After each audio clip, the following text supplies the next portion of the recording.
आज का हमारा टॉपिक है फ्रोजन शोल्डर। फ्रोजन शोल्डर जैसा कि नाम भी डिफाइन कर रहा है कि शोल्डर का फ्रीज हो जाना फ्रोजन शोल्डर कहलाता है। कि जैसे आप इस इमेज में देख रहे हैं कि ये जो वाइट कलर का कैप्सूल है ये जाम हो जाता है, इसीलिए नाम है एडहेसिव कैप्सुलाइटिस। जो कैप्सूल है वो एडहेसिव हो गया, चिपक गया है, जिसकी वजह से पेन तो होता ही है, साथ में मूवमेंट लॉस भी होता है। इंट्रोडक्शन टू फ्रोजन शोल्डर में हम देखते हैं frozen shoulder also known as adhesive capsulitis is a condition characterized by stiffness and pain in the shoulder joint।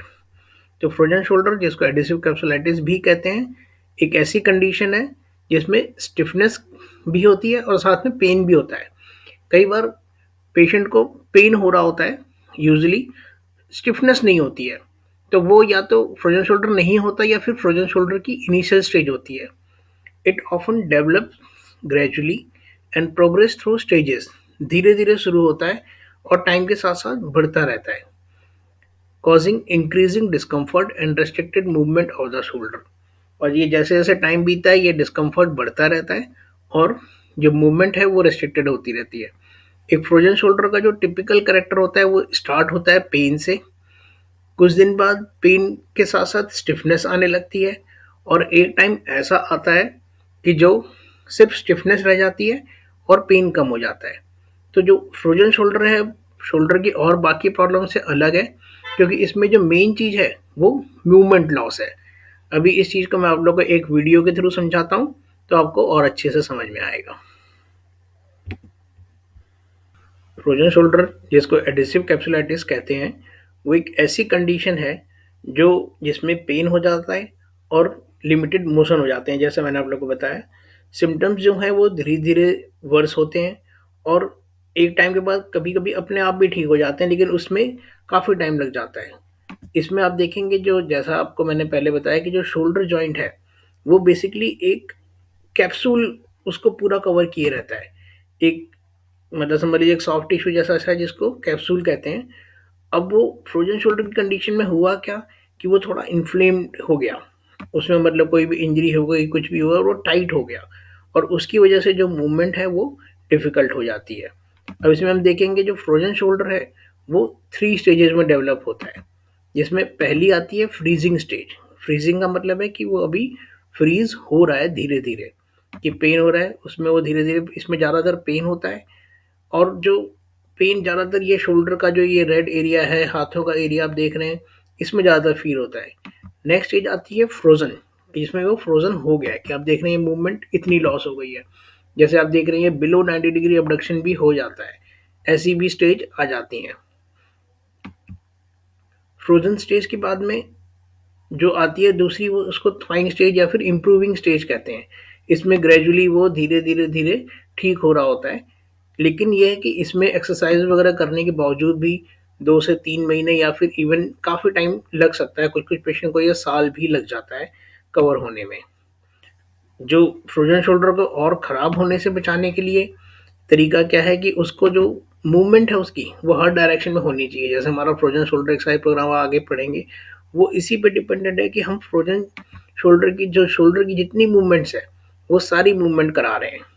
जितनी आप उसको मूवमेंट करते रहेंगे उतना पेन रहेगा, क्योंकि नॉर्मली क्या हो रहा है कि पेशेंट को पेन हो रहा है, पेन की वजह से पेशेंट मूवमेंट नहीं कर रहे हैं, मूवमेंट नहीं कर रहे हैं तो वो और स्टिफ हो जा रहा है।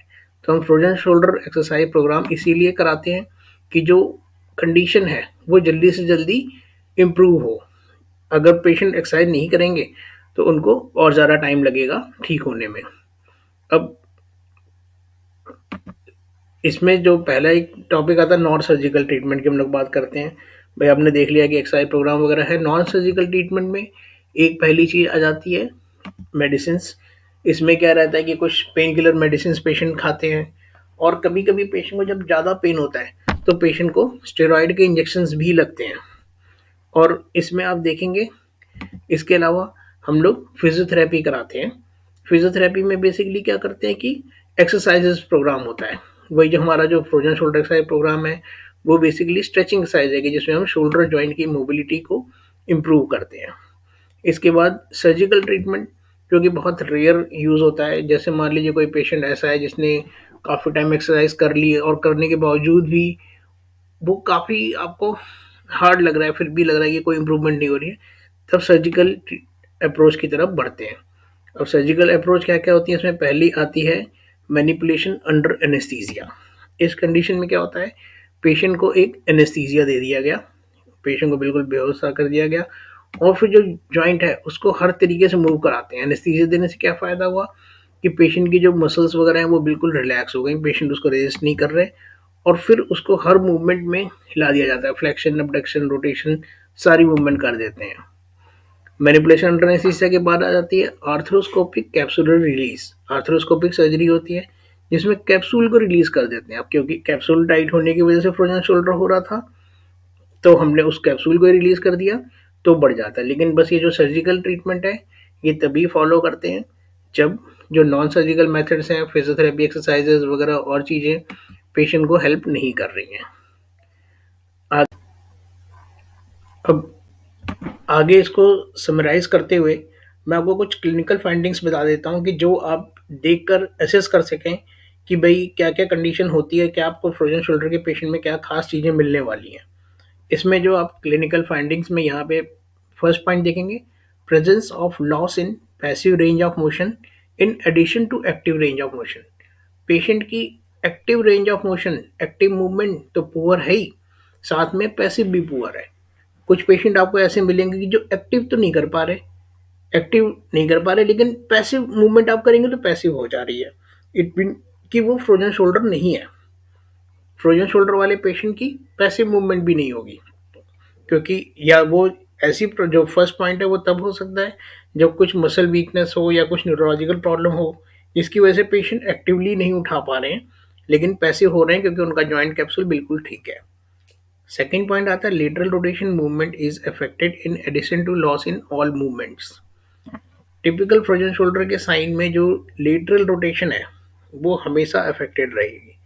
कई बार शोल्डर की मूवमेंट नहीं हो पा रही है जस्ट स्कैपुला की वजह से भी, अगर स्कैपुला की मूवमेंट लेस है तो भी ऐसा होगा, लेकिन टिपिकल साइन है कि जो लेटरल रोटेशन मूवमेंट है वो सबसे ज़्यादा अफेक्टेड होनी चाहिए और लेटरल रोटेशन मूवमेंट जो है वो बाकी की मूवमेंट्स को असर करेगी। एक और पॉइंट आता है symptoms are present for more than 2 weeks which have started initially with pain in shoulder resulting in gradual loss of movement. जो सिम्टम्स हैं वो 2 वीक्स या उससे ज़्यादा से होते हैं। आपके पास कोई पेशेंट आ जाता है कि जी मेरे को अचानक से कल से ही मूवमेंट नहीं हो रही, सडन नहीं होता फ्रोजन शोल्डर कभी भी, ग्रेजुअली हो रहा होता है। सडन होने का मीन्स है कि उसमें कुछ और प्रॉब्लम हो सकती है, कई बार माइनर डिसलोकेशन, सबलक्सेशन हो जाती है, किसी और कारण से अचानक से शोल्डर स्टिफ हो जाता है। लेकिन जो एक टिपिकल फ्रोजन शोल्डर है वो ग्रेजुअली डेवलप हो रहा होता है कि धीरे धीरे धीरे करके पेशेंट कई बार क्या बोलेंगे कि जी याद ही नहीं है कब हो गई प्रॉब्लम। इसीलिए इसको इडियोपैथिक फ्रोजन शोल्डर भी कहते हैं, अननोन कॉज। पेशेंट को उसकी कॉज का कोई नहीं पता होता क्योंकि कॉज है ही नहीं उसकी, बस वो पेन की वजह से मूवमेंट नहीं हो रही है, धीरे धीरे करके कैप्सूल टाइट होता जा रहा है, इसीलिए वो फ्रोजन शोल्डर हो रहा है। फोर्थ पॉइंट आ जाता है patient is not able to reach his or her back with affected hand. कई बार पेशेंट बोलेंगे जी मेरे को पीछे हाथ ले जाना हो मैं नहीं ले जा पा रहा हूँ। इवन कई पेशेंट ऐसे मिलेंगे कि जो पर्स नहीं निकाल पा रहे हैं, बेल्ट तक नहीं पहुँच पा रहे हैं, तो यानी कि वो टिपिकल मूवमेंट लॉस हो रहा है। तो ये सब मैं क्यों बता रहा हूँ, क्योंकि फ्रोजन शोल्डर एक्सरसाइज प्रोग्राम आपको उसी पेशेंट को कराना है जिसके अंदर ये सब पॉइंट पॉजिटिव है, यानी कि टिपिकल मूवमेंट लॉस है, पैसिव मूवमेंट की लॉस है। मान लीजिए कि कोई आपके पास ऐसा पेशेंट आ गया कि उसकी एक्टिव मूवमेंट नहीं है लेकिन पैसिव है और वो किसी रोटेटर कफ टीयर की वजह से ये प्रॉब्लम आ रही है और आपने उसको फ्रोजन शोल्डर एक्सरसाइज प्रोग्राम करा दिया तो उसका पेन बढ़ जाएगा। फ्रोजन शोल्डर एक्सरसाइज प्रोग्राम उसी पेशेंट को कराना है जिनकी प्योर पैसिव मूवमेंट लॉस हो। फिफ्थ पॉइंट आता है night pain can be present in some worse condition.